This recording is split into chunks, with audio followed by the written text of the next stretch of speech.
Ассалаумағалейкум, ой түрткінің көрермендері, армысыздар. Бүгін 31 наурыз сейсенбі, тақырып тағы да таяу шығыстағы шиеленіс пен Украина соғысы хақында.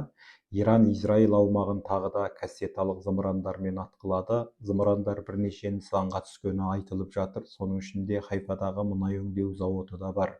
Осыдан бір қанша күн бұрын Иран Сауди Арабиясындағы Сұлтан Ханзада базасында құны 500 миллион доллар тұратын ақш әскери ұшағын жойып жібергені мәлім болды. Бұл ақш әскери әуе күштеріндегі ең қымбат ұшақтардың бірі саналады. Алыс қашықтыққа арналған радиолокациялық анықтау жүйесімен жабдықталған. Ал Трамп болса Иранның жаңа басшыларымен келіссөз жүріп жатқанын мәлімдеді.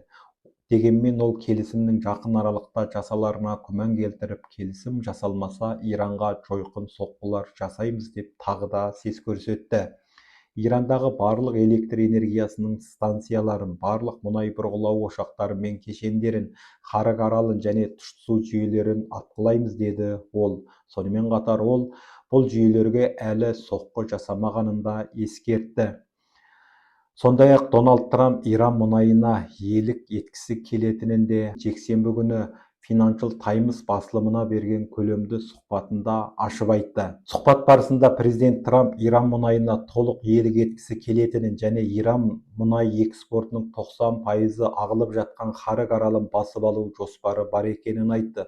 Ол Иран мұнайын барымталау идеясын Венесуэла көшбасшысы Мадуроны тұтқындау операциясымен салыстырып, түптің түбі Тегеран мұнайын өз бақылауына алу жоспары күшіне енетінін ашық атап өтті. Шынымды айтсам, мен Иранның мұнайын тартып алғым келеді, бірақ ақштағы кейбір ақымақ адамдар бұл не үшін керек деп байбалам салуда. Олар ақымақ адамдар, деді Дональд Трамп. Сонымен қатар Ақ үй қожайыны Вашингтонның Қарық аралын басып алу үшін жер үсті әскери операциясын бастау мүмкіндігі жайлы айтып, біз жуырда Иранның Қарық аралын тартып алуымыз мүмкін, олай етпеуіміз де мүмкін. Бізде қазір талқыланып жатқан нұсқалар өте көп. Бір белгілісі, бізге қазір сол жақта ұзағырақ бола тұру керек, деді ол.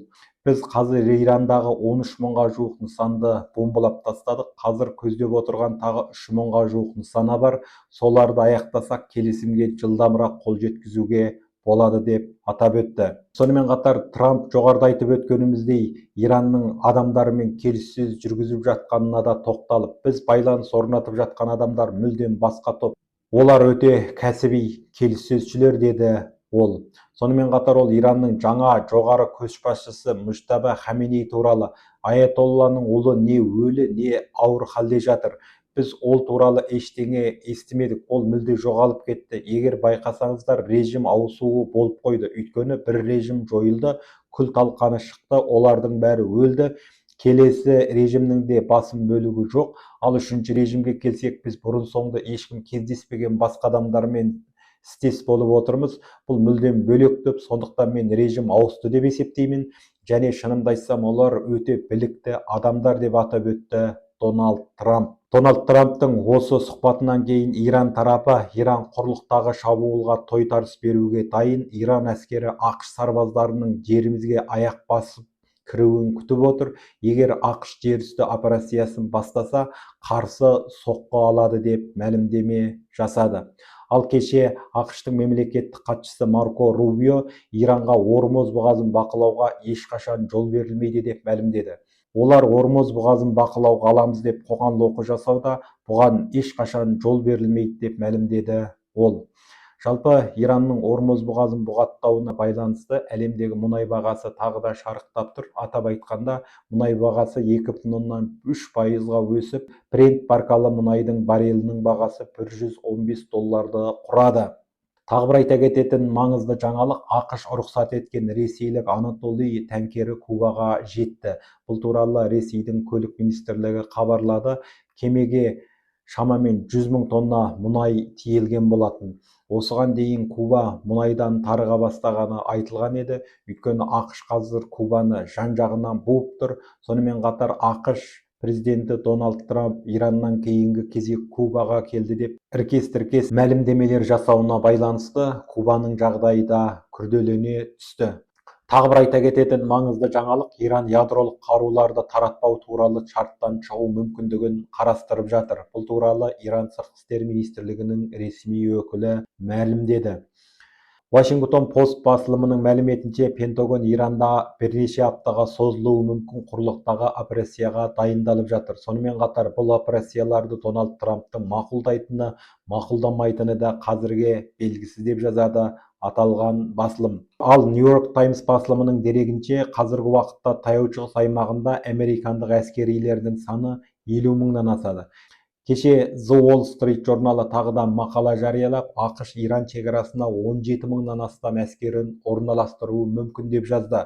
Пентагон бұған дейін аттандырылған 5 мың теңіз жаяу әскері мен 2 мың десантшының үстінде тағы да 10 мың әскер жіберу жағдайын қарастыруда.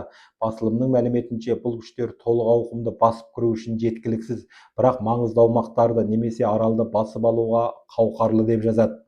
Кеше Түркия ақшқа тағы да ескерту жасады. Егер күрдтер Иранға соққы жасаса, Түркия дереу жауап қайтарады. Бұған дейін ақш Ирандағы іс-қимылдар үшін күрд жасақтарына қолдау көрсету мәселесін талқылаған болатын. Алайда бұл жоспарлар Түркияның ұстанымына байланысты күрделене түсті.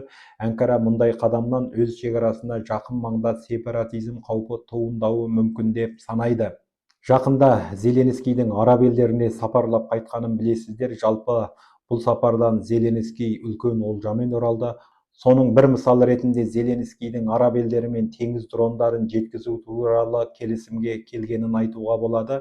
Бізде тек әуе шабуылына қарсы қорғаныс жүйесінің сараптамасы ғана емес, сонымен қатар теңіз дрондарының көмегімен теңіз сауда жолдарын бұғаттаудан босату тәжірибесі де бар.